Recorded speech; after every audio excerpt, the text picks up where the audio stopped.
Hi, I am Andrea, and this is Empowered by Darkness, a podcast for anyone seeking to dive deep into all parts of themselves, especially the darker ones, to become empowered by the integration of these into uncovering your unique expression and purpose. Here we shed light on the self-hatred, the resentment, the need for validation and saving, the fear of being loved, the illusion of power and damaging patterns, and many more topics that will challenge you to bloom wherever you are currently planted. Welcome to your life's work. Take a seat and let's get started.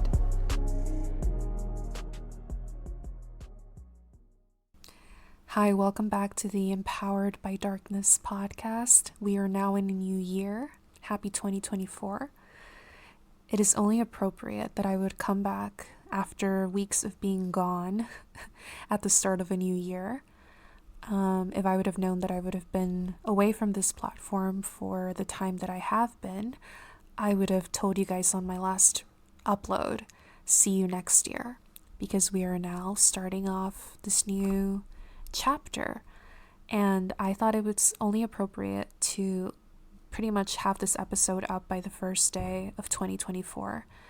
I'm right now recording on December 31st of 2023, and I wouldn't have it any other way. I wouldn't close out this year in any other way, because this podcast has just meant so much to me as a creative project, as a way of connecting with listeners. And I feel very fortunate to be able to do it for another year and do it really indefinitely. So today's topic, I really want it to be a powerful one, because when we start off a new year, even though it's just the continuation of time, there's just this anticipation that's collective, really, about beginning again. And the topic for today is all about how can we, as human beings, work on being seen and really putting ourselves out there in a way that we are accepted and we are championed and we are experienced fully as we want to show up. So this is a very loaded topic, but it's a very important one, because no matter what happens in 2024, when we feel that we are being held and accepted for who we are at our core, it really sets the tone for anything that can occur in the upcoming months. So really, today, I wanted to dive in with you into how we can do this and what actually happens when we are seen, what changes, what becomes like this thing that's set in motion from finally being able to reveal our true, authentic selves. And you can hear fireworks in the background, and that's because I am recording on the 31st, and people are welcoming in the new year in a very different way from recording a podcast. So what does being seen mean to you? For the sake of this episode, being seen is having the external world recognize who we want to show up as from a core level and accepting this version of us. So what do I mean by a core level? I really mean the question, who are you? And I don't mean who you are as in what is your occupation or your family role or even your gender, unless these are things that mean something to you. Before engaging in the physical act of being seen, we really have to pinpoint what it is that we want to be viewed. And this is where who you are becomes significant, because you will only be seen to the degree that you view yourself, to the degree that you give yourself space and value. And you give that value to the parts of yourself that you want other people to notice and associate with your identity. So doing this kind of work of first being the first individual to see yourself, it really encompasses more than 50% of accomplishing, quote unquote, being seen by others. Because when you first uncover the parts of yourself that feel authentic to you, you provide them with space for expression and acceptance of their value, in not only your life, but also that of other people. So this is what you do. You end up embodying and emanating what it means to be seen. It becomes like a second skin that exudes to others meaning, because it is already meaningful to you. Therefore, they have no other choice but to treat it as important as well. And of course, only the right people tend to do this. Not everyone is going to champion you. The right people will more often than not be individuals that are on their own journey to being fully expressed. And this is something that on our paths we come to accept at different times. For instance, for me, it took a while to accept that, certain people in my life needed to fall away when I began to champion aspects of my personality that just, for me, were no longer negotiable. They just needed to be shown because they made me feel safe and they made me feel like I wasn't kind of selling out to an idea that someone else had of me that was comfortable to them. Because the people that truly love you and truly cherish you will not ask you to sell out those aspects. So at a core level, to just reiterate, it simply means that we are looking beyond the surface. We are observing what are the parts of ourselves that perhaps we've never outwardly expressed. I don't know what that was. My voice is this very weird, like stuttering because I'm sick. So sorry about that.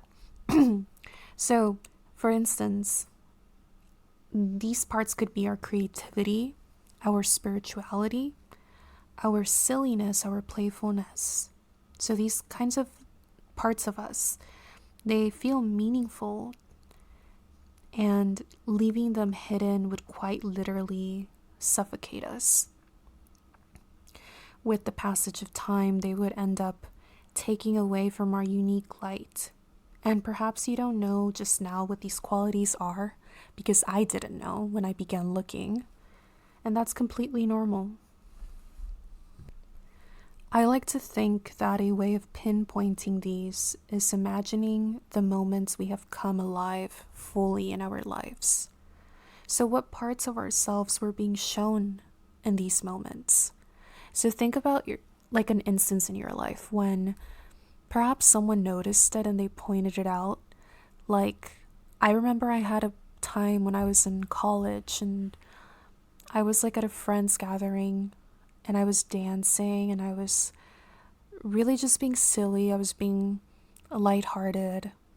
I was showing this part of my personality that I didn't know was yearning to be expressed. It just kind of came out because I felt safe in the environment that I was in. And I remember a friend just looking at me and saying, "Oh, I didn't know you were like this. I wish you were more like this when we gather for parties like this. Because it's very cool that you can express this way." I mean, she said it in different words. Obviously, this was years ago, so they couldn't be the exact words.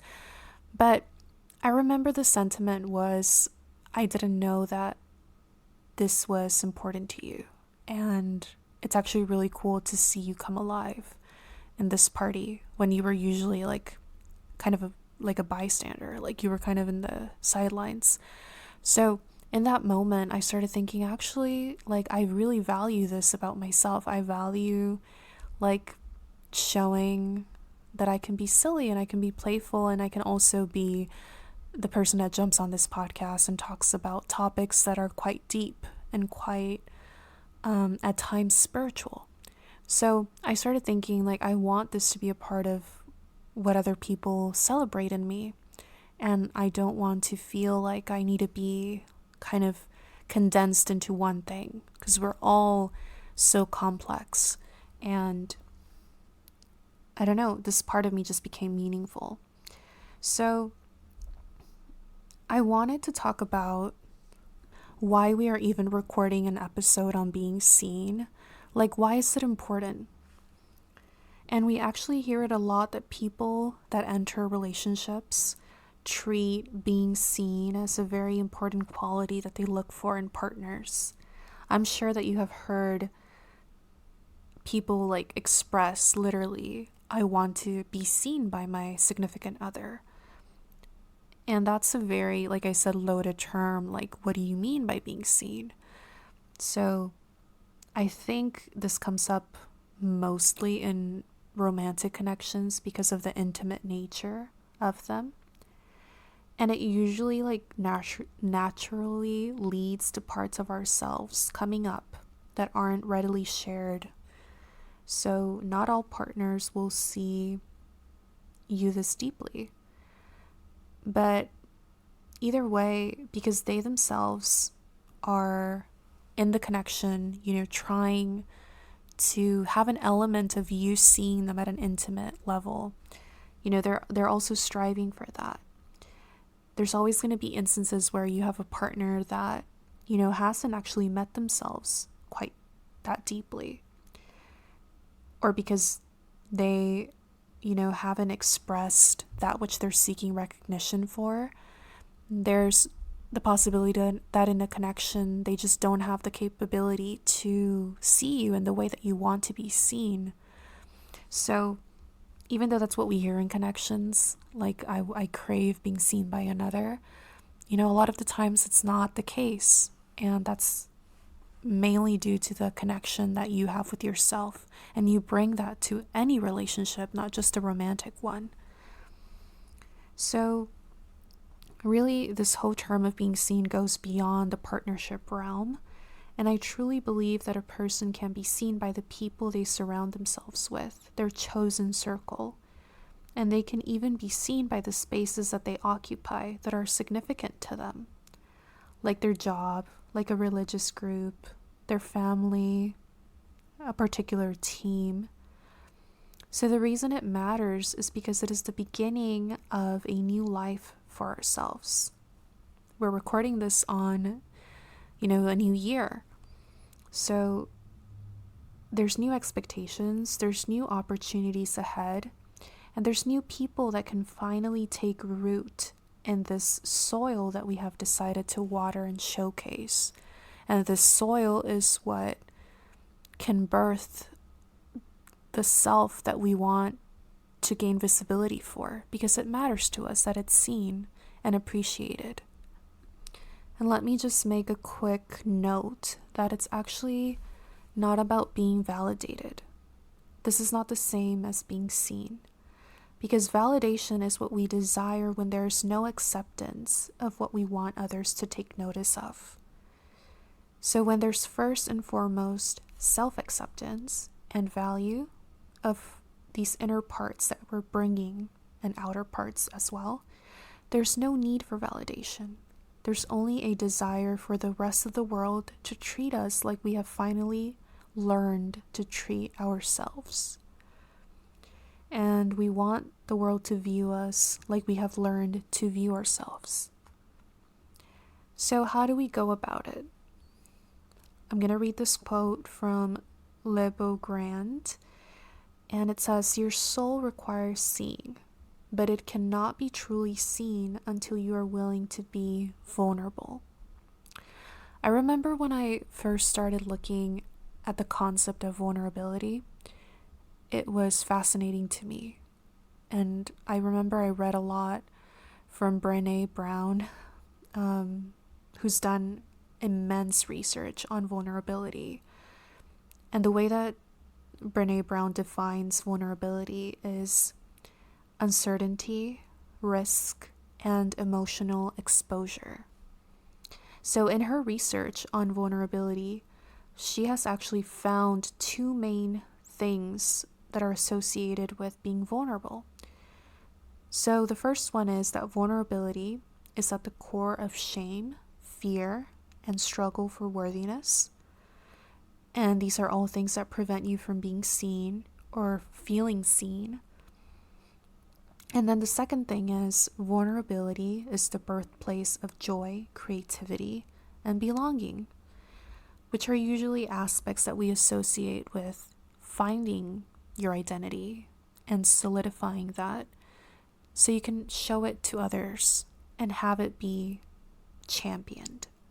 So vulnerability is like this powerful key toward self-realization, which simply means that it's a very powerful way of stepping into your highest potential. And I hate that a lot of people associate vulnerability with a lack of power and strength, as we, conventionally understand what being powerful and strong means. Because actually, vulnerability is one of the purest forms of expressing strength, because it does not shy away from what is challenging to look at or to express. I don't think you can truly be seen without welcoming an element of vulnerability into your life. And I'm sure that you know that there are different kinds of vulnerability. So you can be vulnerable in relationships. One of the ways that I have been vulnerable is I have acknowledged the fear of abandonment, and I have communicated this before in a partnership. You can also be vulnerable in your profession.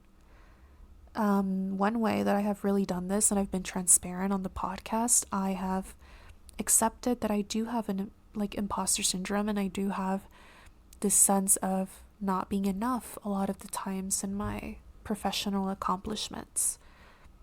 So I think the one that we really need to look at for this episode, even though all are important, is vulnerability as it pertains to really being vulnerable in your mind and your body.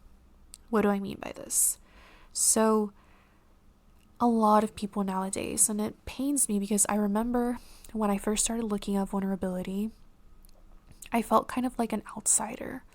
I remember I would post on my social media about the immense personal power that you can find in sitting down with yourself and just being completely honest about the way that you feel, the way that you see your circumstances.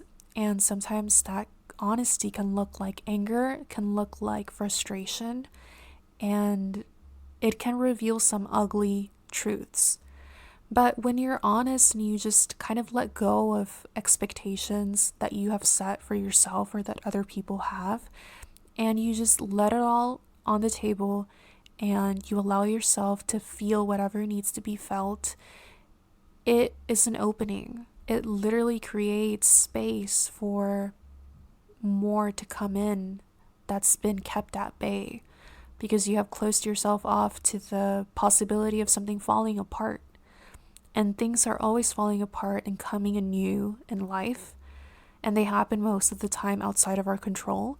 So when we're able to take this ownership of something breaking, like the breaking of this kind of wall that we might have built in order to keep yourself feeling in control, you purposefully break it and there's suddenly space. And I always talk about this metaphorical space in my podcast. And just to bring it to you in a tangible way, I wanted to give an example from my life.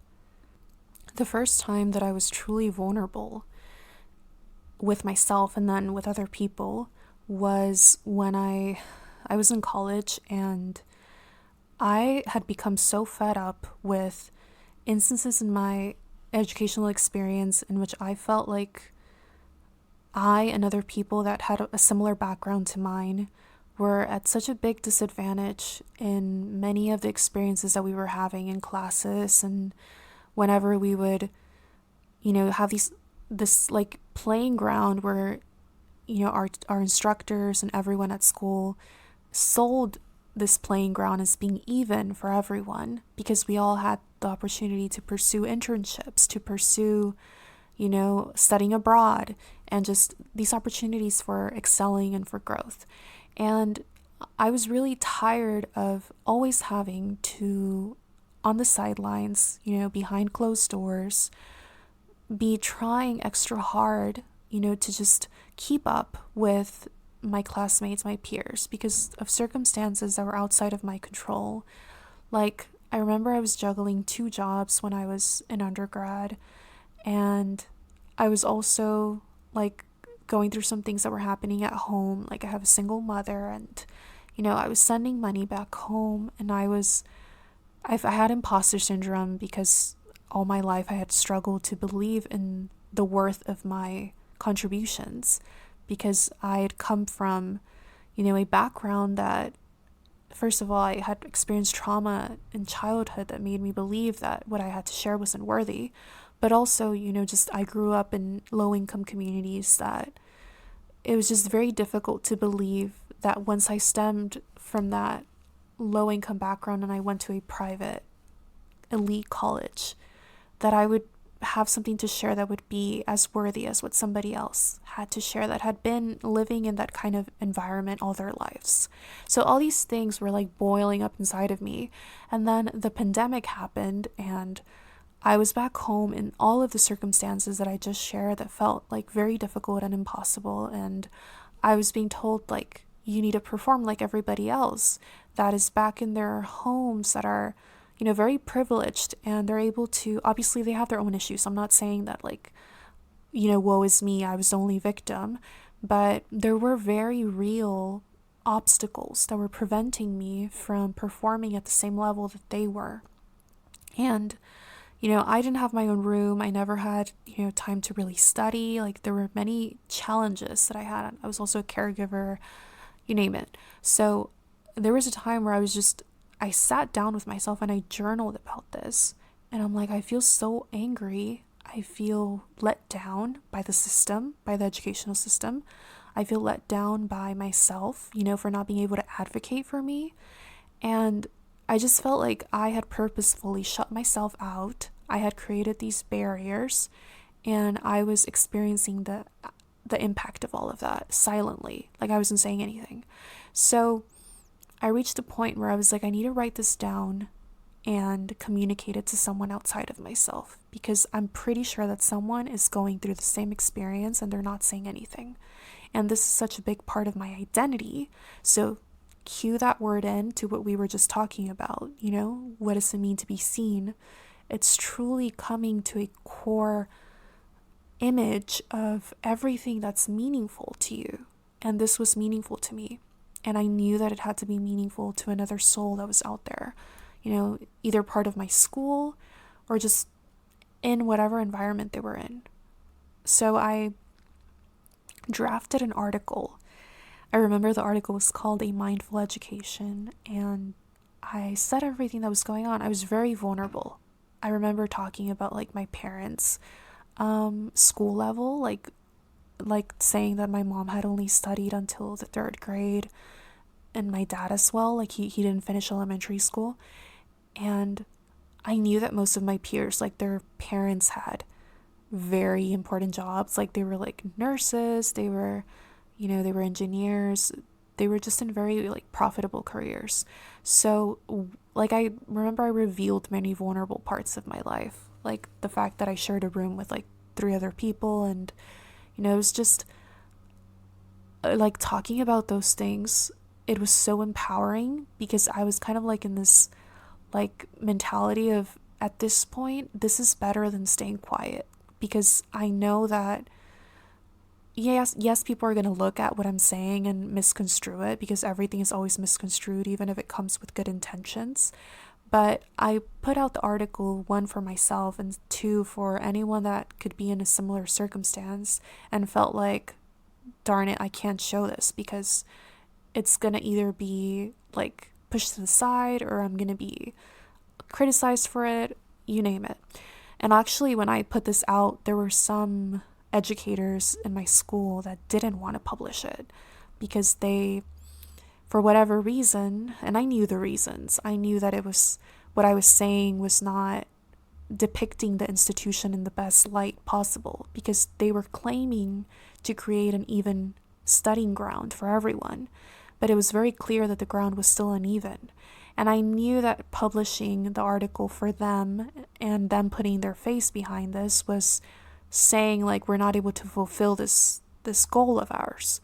But I really kept pushing for it to be published, and when it did, it really empowered me to just keep looking at different aspects of myself that I had, like, disenfranchised. Like, for whatever, particular experience that I was having at the time that led me to ignore these parts, I reviewed them, and I really allowed myself to take a closer look at myself, like I said, mentally and emotionally.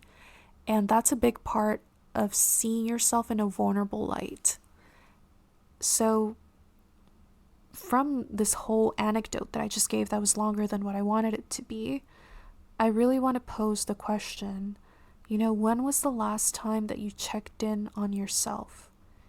How are you feeling right now?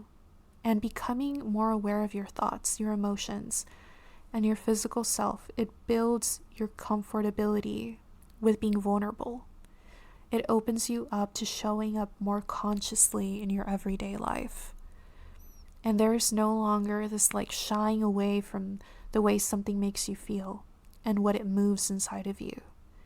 Because then you become this expert in you, in all things you.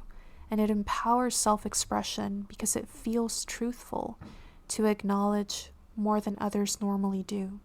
So in other words, you see yourself, and you seeing yourself inspires you to show up in a way that makes others inclined to view what you have noticed and acknowledged as worthy. And Brené Brown says, when we choose to be vulnerable, we recognize that we are enough. And instead of waiting for someone to say that what we have to offer is worthy, we simply offer it in an intentional way, knowing that the right people will respect it and cherish it. To be vulnerable doesn't mean to expose all of our lives, down to the nitty-gritty details.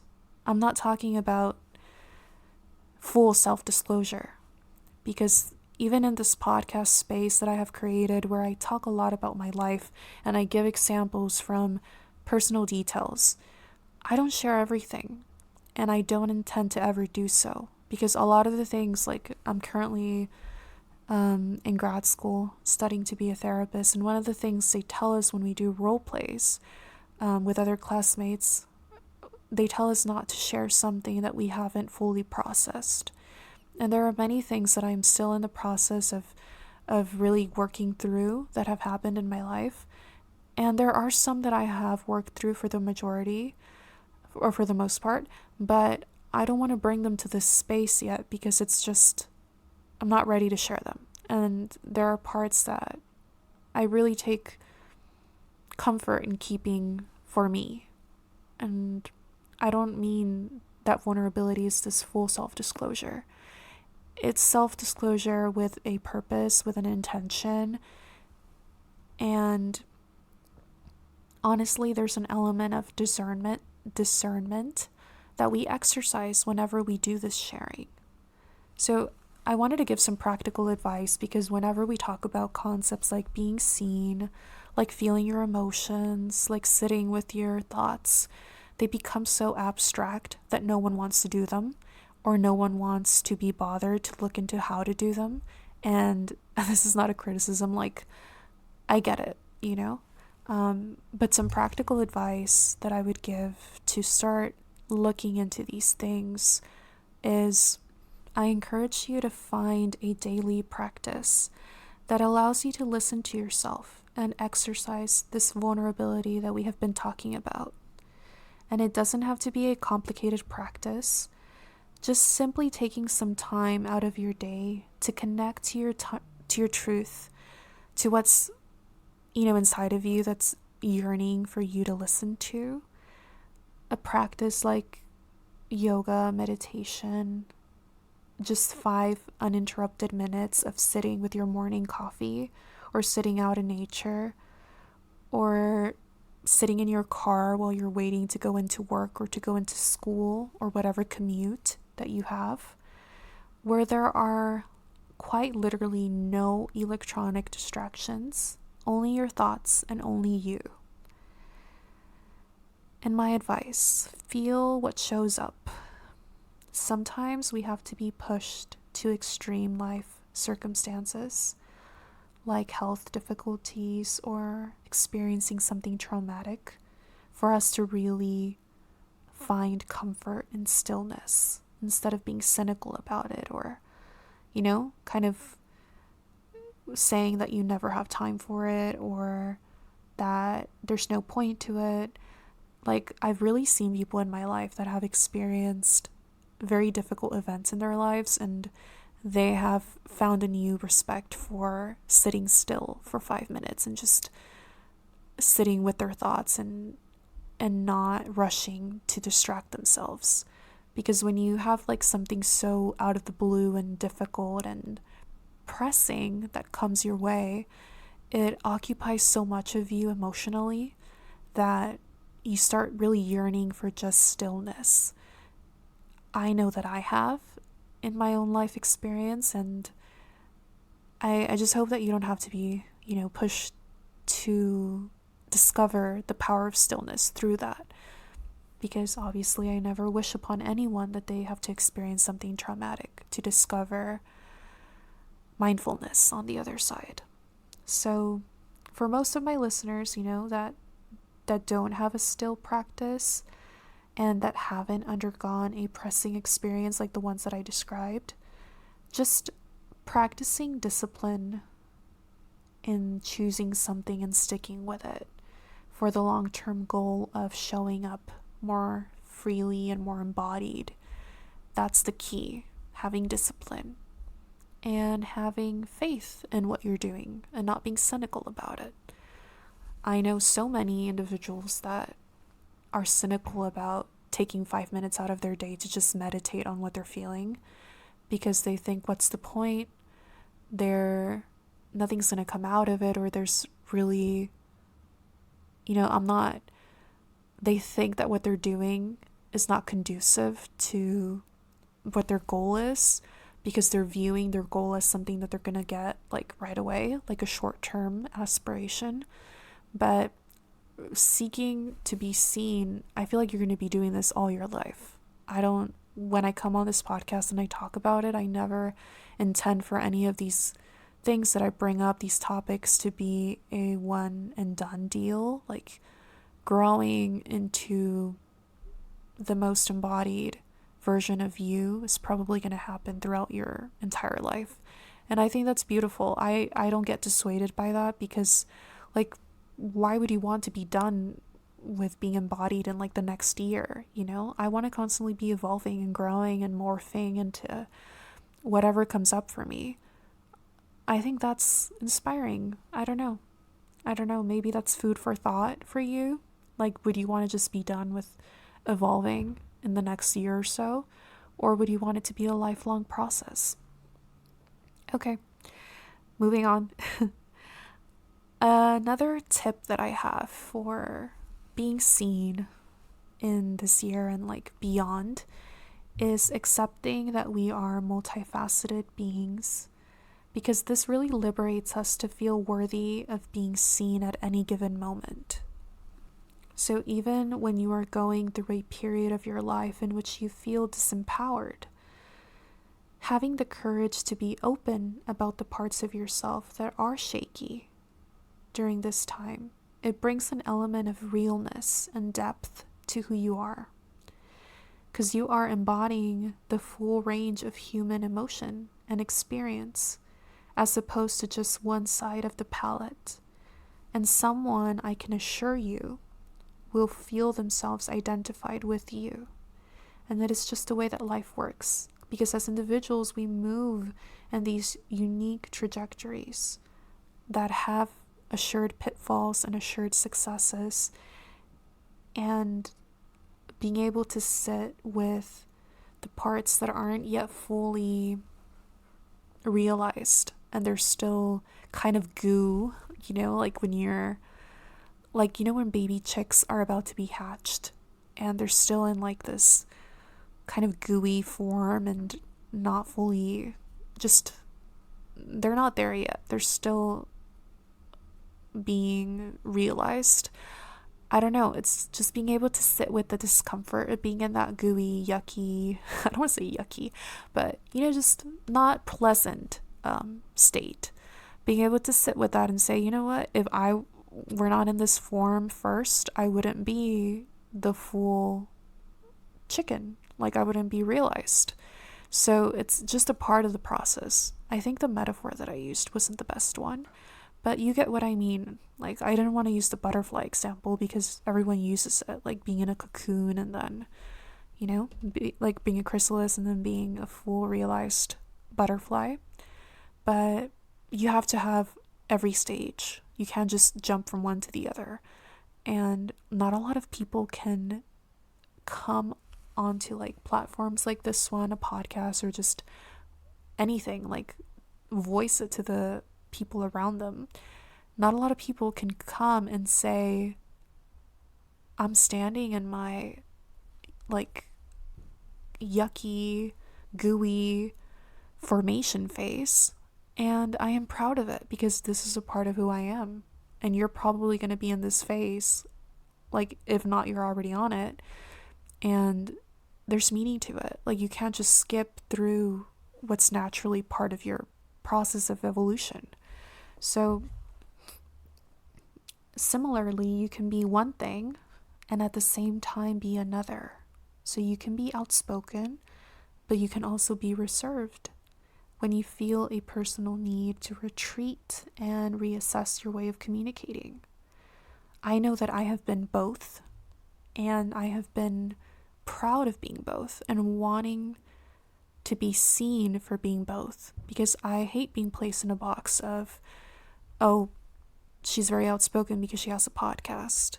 But I'm pursuing a career in which what I do most of the time is listen, and I am very proud of that aspect of myself because it shows that I can intuitively pick up on when I need to stay quiet and when I need to chime in and help another process whatever they're going through.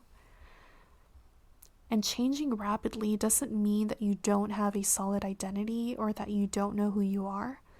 So for the person that's on a journey of growth, they recognize this to some extent because change is simply a revelation of more layers to your persona.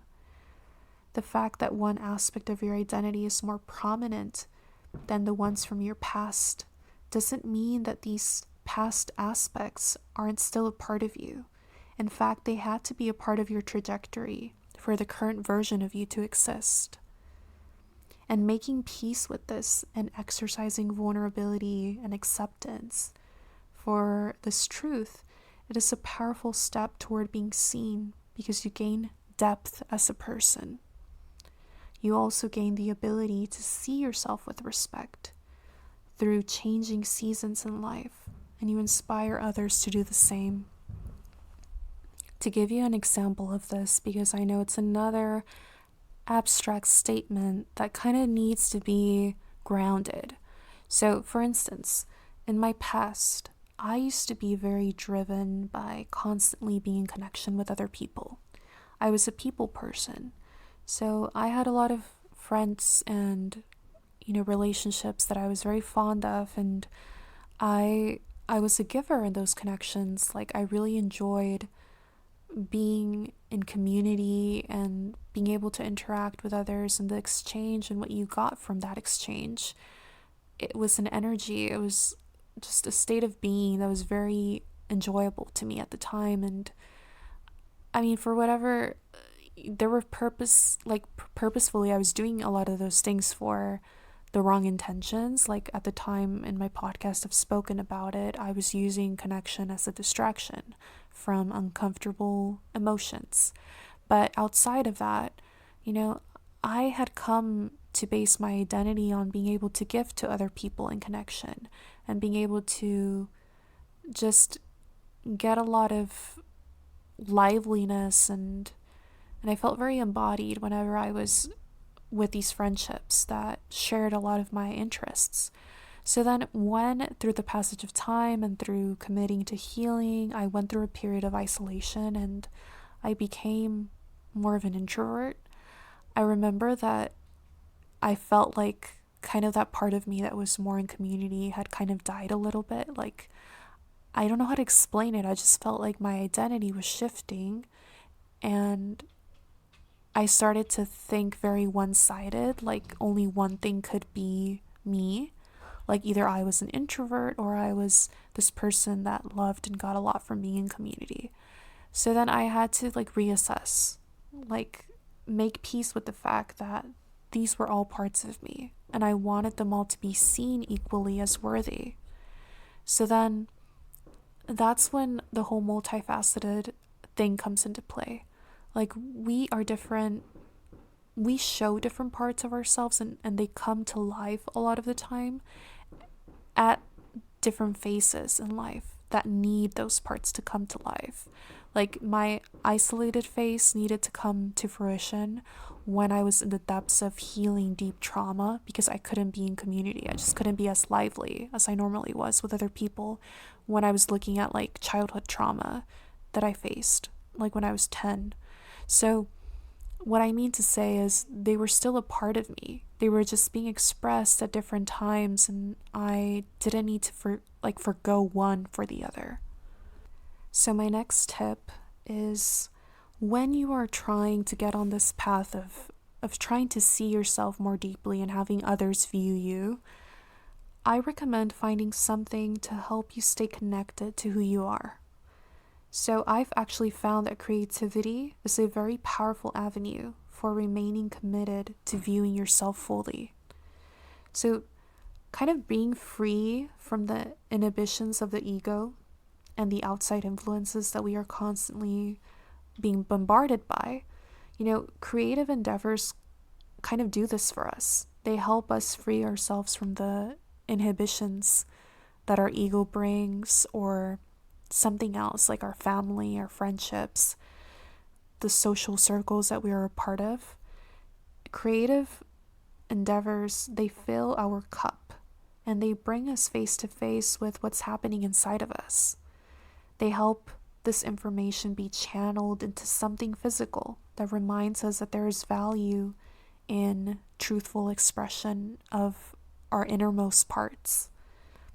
So it isn't just some abstract thing that we could look at momentarily and then drop because there's no place for it in the practical world. It actually does have a place. Just think about anything creative that you have seen. People channeling their emotions into artwork, into writing, into music, into dance, into pottery. Just there are so many avenues of creativity that are expressions of the innermost parts of ourselves that are important. And they're important because we took the time to make them into something physical for the world to see. Why else would we have done it? Obviously we don't do it because we want the world to validate it. We do it because they're so important, these parts of our innermost selves, that we just think they're so worthy of having an outward expression as well as an inner one. So I actually think I was like, when I was recording this episode, I'm like, I really want to bring this up because I don't know if anyone can relate, but I've always really loved, whenever I meet new people, one of my favorite topics of conversation is asking if they have any creative kind of hobbies that they like to do. And I like to ask this because they reveal like the most vulnerable and truthful parts of the speaker, of the person that's in front of me that I'm meeting for the first time. Like without you even meaning to reveal it, it just reveals it. Like for instance, when someone meets me for the first time and I reveal what I do creatively, I do this podcast. This one's kind of like, it's a little more obvious than other ones because what I talk about on here is like quite personal. But before I had this podcast, I would share that I wrote poetry. And what is the next question that people ask when you say that? Well, what kind of poems do you write? And what I would always say was, oh, I write a lot about life and just kind of the challenges that you face when you're trying to figure out who you are in the middle of, having a difficult childhood. I would always talk about that kind of stuff because that informed my poetry. Like, it was just this natural channel for me. And when people heard it, they got a glimpse into who I really am at my core without me having to mask anything and without me having to explicitly say it. It was just me talking about something I like to do creatively. And they couldn't have gotten this about me if they would have just asked me, oh, what do you work in? What are you studying? Or are you single? These aspects don't really dig as deep into the inner self, the self that reflects and the self that yearns to be seen. So finally, I would encourage you to consider finding ways of sharing your story in whatever way that looks for you in the upcoming year. If you're hearing this, obviously we're already in 2024. So in this year, consider ways of sharing your story. And it doesn't have to be a grand gesture, like publishing a book or posting about your life on social media. It can just be you committing to being yourself and sharing this with the world instead of a version of you that holds back on the depth that adds relatability, depth, and meaning to you. Sometimes we have to slow down our responses to those around us in order to begin to consciously make these shifts into what we show of ourselves. So if we're speaking really quickly and we are just looking to get away from the conversation or just get by with the conversation, we miss opportunities to be intentional and be conscious about what we're saying. And oftentimes what we say about ourselves, it sticks with the people that we say it to, especially if you're making like a first impression or the person really cares to know about you and cares to see what you want them to see. And there are people like that. I just suddenly got the urge to say that. Like, I felt like there were some cynical listeners saying, well, no one nowadays really cares to know who I really am, so I just kind of make like small conversation. But I care. I'm sure that you care if you're listening to this podcast. So the right people will care. And it just sucks that you would be in this cynical state that you wouldn't care to share anymore and be intentional about what you share. So instead of being quick to respond, take a moment to assess the situation and who you are speaking to, aka if they're going to care or not, and choose to reply differently, genuinely, openly. We choose to go against what would be considered safe and elicit either no response or an expected response. And then we opt for what will make us walk away knowing that we said exactly what we intended to. Not with the intention to hurt someone else, but with the intention to not damage ourselves, to not abandon ourselves. So over time, it will become easier to pause, reflect, and choose wisely what we disclose. Not with the intent to manipulate or be overly selective, but knowing that not all will be ready to bear the weight of what our souls have to share. And that is fine. That's actually really perfectly fine. These individuals are on their own path, and ours is no better or worse than theirs. It just is that at this moment in time, for this upcoming year, we are finally choosing ourselves to check in with us, to view us as enough and as worthy of bringing forth deeper layers to ourselves. Because we have an inner knowing that only doing this will start to shift our external reality. Because we will finally be able to do what Brené Brown talks about, and that is to dare greatly, to be courageous. To be courageous enough to see ourselves and to not look away. Because we are wrong to think that Others will see us if we don't see ourselves first. I think it's very synchronistic the way that things work sometimes. Like when I was thinking about the topic for this episode, I was jotting some notes down and I was doing some not spring cleaning. What am I saying? I was doing some end of the year cleaning. You know how spring cleaning just kind of rolls off your tongue? So that's why it came out. I was doing some end of the year cleaning and I was listening to a podcast by, oh my gosh, Dakota Cross. I think that's her name. Check it out. She's amazing. But the podcast was about forgiveness. And interestingly enough, her topic just matched so beautifully with the topic that I was thinking about recording on, the topic of today. And Dakota mentioned something about abandoning yourself. And I think I've mentioned this topic before on this podcast, but the way that she brought it together was, abandoning yourself. It's really the worst thing you can do. And a lot of people, they desire to be seen, but they never want to be in a position in which they can be vulnerable. So then, how can you have one without the other? I really think it's very difficult to have this ability to be seen without first stepping into the parts of ourselves that are difficult to hold space for.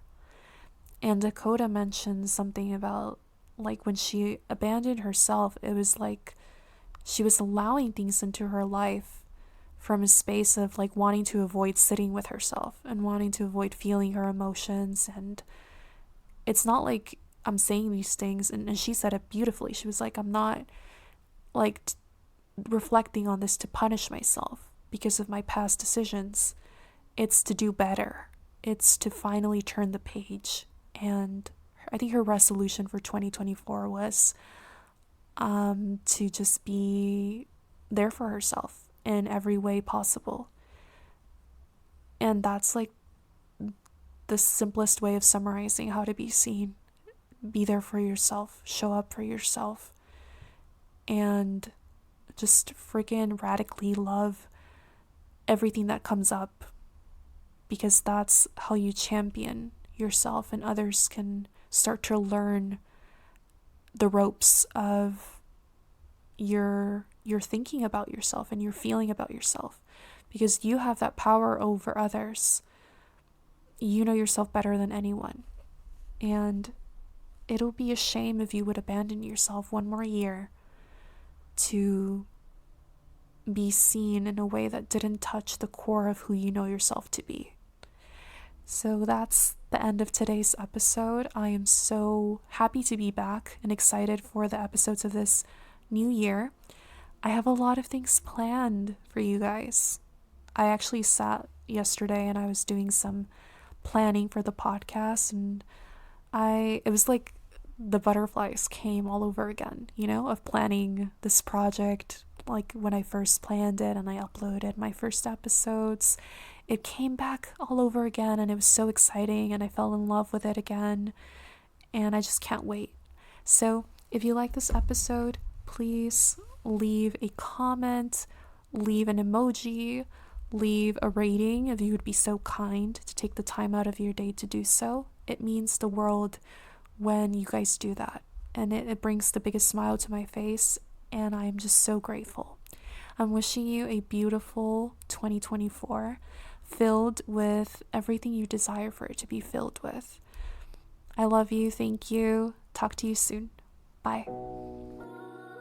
There is no right time to begin working on the parts of ourselves we may have neglected for the majority of our lives. If you're here, it is for a reason.